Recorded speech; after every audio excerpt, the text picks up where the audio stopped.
Otherwise अरे अरे अरे अरे अरे अरे अरे अरे।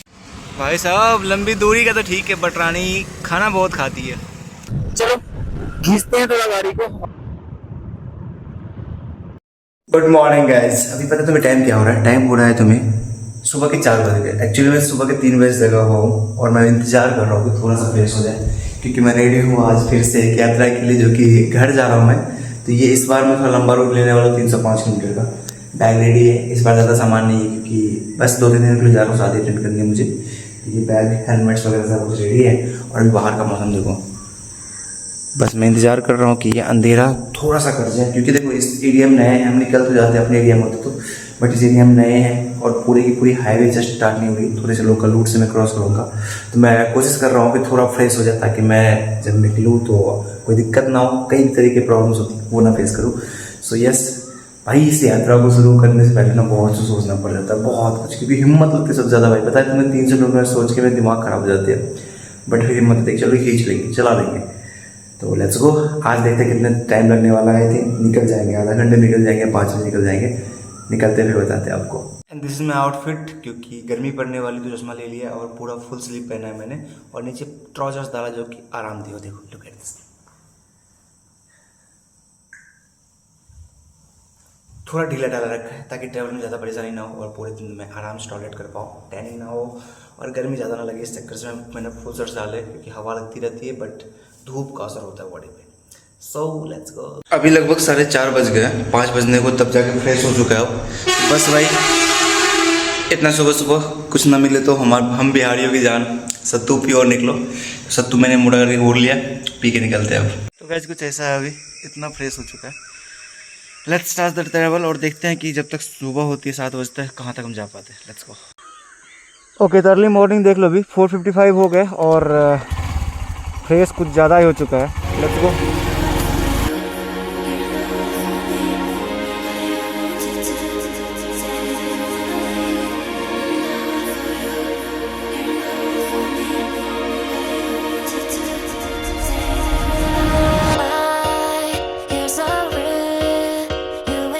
अभी हमने अराउंड 50 किलोमीटर का ट्रैवल किया है। 227 ऐप हाईवे पे चल रहे थे, अब हम मेन हाईवे 27, जो कि हमारी ऑलमोस्ट 200 किलोमीटर हम इस पर ट्रैवल करेंगे। अभी इस पे आने वाले हैं, तो सोचते चलो थोड़ा सा ब्रेक लिया जाए और एक चाय पिया जाए, क्योंकि इसके बाद जब हाईवे पे हम चढ़ेंगे तो हमारी यात्रा कंटिन्यूस होंगी और एक बार या 2 बार कहीं रुकना पड़ेगा हमें खाने होने के लिए, बट क्योंकि एक बार हाईवे लेने के बाद हम कंटिन्यू हो जाएंगे। तो डिफरेंट सिटीज़ जो क्रॉस करेंगे, मुजफ्फरपुर, दरभंगा, ये कुछ बिग सिटीज़ है जिसको हम क्रॉस करेंगे। लेट्स सी कि धूप कैसा रहता है, माहौल कैसा रहता है और हम कब पहुंचते हैं, क्या टाइमिंग रहती है, उस हिसाब से दिखाएंगे आपको सिटीज़ को। सबसे पहले तो चाय पीते हैं और फिर यहाँ से कंटिन्यू करते हैं।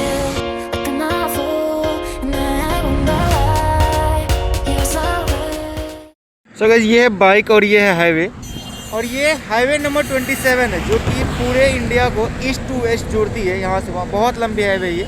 अभी हम इस पर ऑलमोस्ट 200 किलोमीटर्स का ट्रैवल करेंगे और ये यात्रा अभी शुरू कर रहे हैं यहाँ से। तो चलो अब हाईवे पे आ गए तो आई थिंक रफ्तार अब थोड़ी अच्छी रहेगी और अपनी बाइक पीछे है। लेट्स सी कि ये हाईवे का सफ़र हम कब तक कंटिन्यू करते हैं।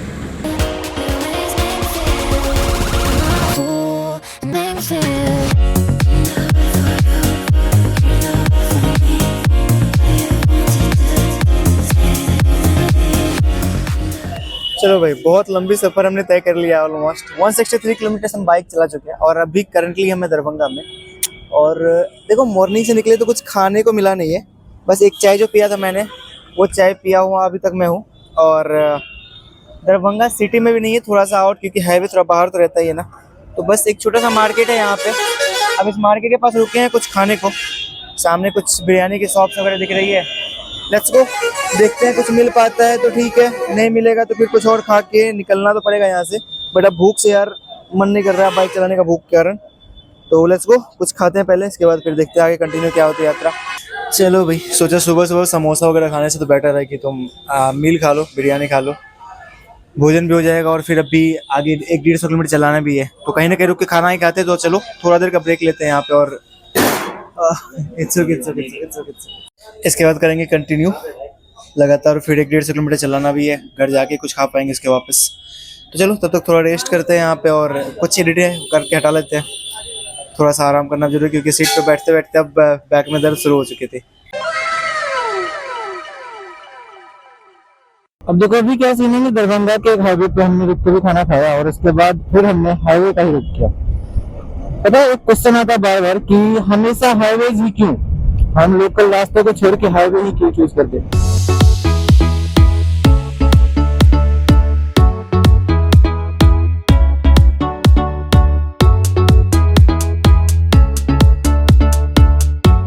तो ये बताओ क्या ये रफ्तार तुम गांव वाले रोडों पर दे पाओगे।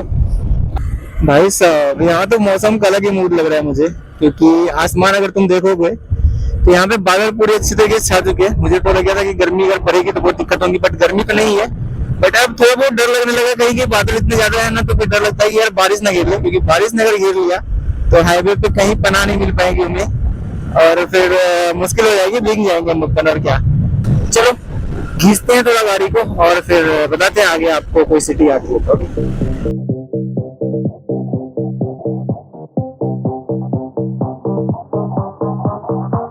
अब जो हम क्रॉस कर रहे हैं ये है हमारा कोसी महासेतु, जो हमारे बिहार के दो जिले सुपौल और मधुबनी को आपस में जोड़ता है। इस पुल के बनने से कोसी क्षेत्र और मिथिला क्षेत्र की दूरी 300 किलोमीटर से घटकर मात्र 22 किलोमीटर की रह गई।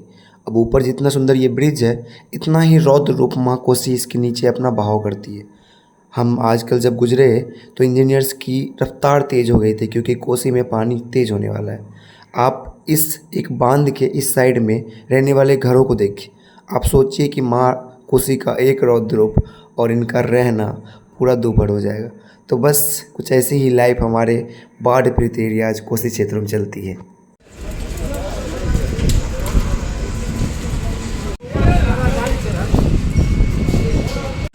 भाई साहब लंबी दूरी का तो ठीक है, बट रानी खाना बहुत खाती है। रात में मैंने डलवाया था 5 लीटर तेल और अभी भी 55 किलोमीटर बचे हैं और वो सारा तेल ये पी चुकी है।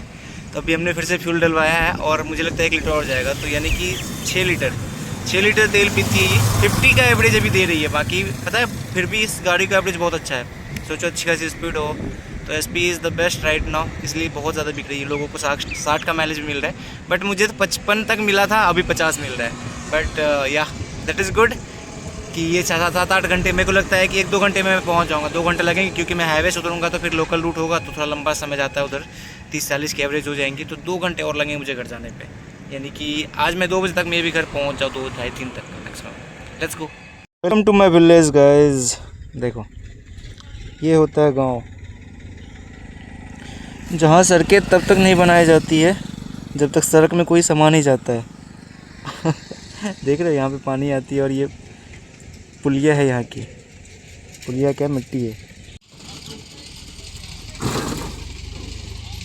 इन खतरों के बीच खेलते हैं। देखो अब वहाँ ये कैसे निकालेंगे इनका कुछ पता नहीं है।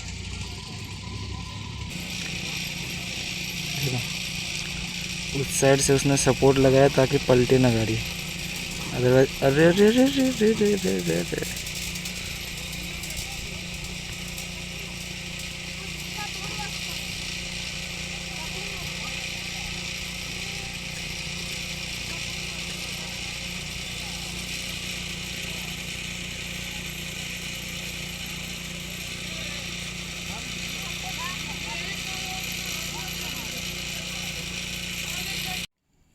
ये देख रहा है, अब इधर देखो कहाँ से आए अभी हम।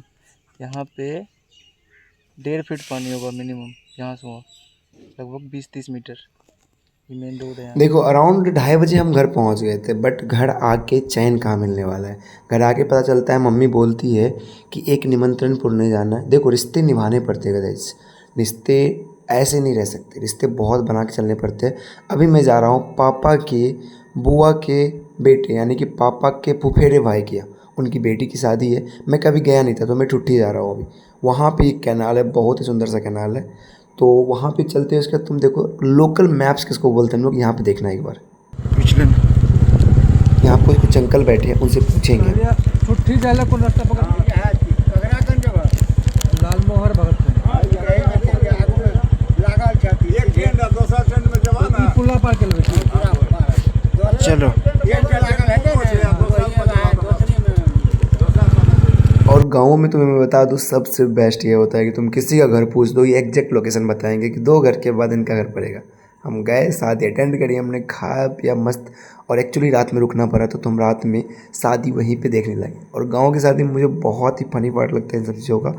खैर किसी तरह हमने रात काटी और सुबह सुबह निकल गए। अब तुम सोचो लगातार ये यात्रा, मेरी थकान अभी तक उतरी नहीं है क्योंकि मैं रात में यहाँ भी सो नहीं पाया था।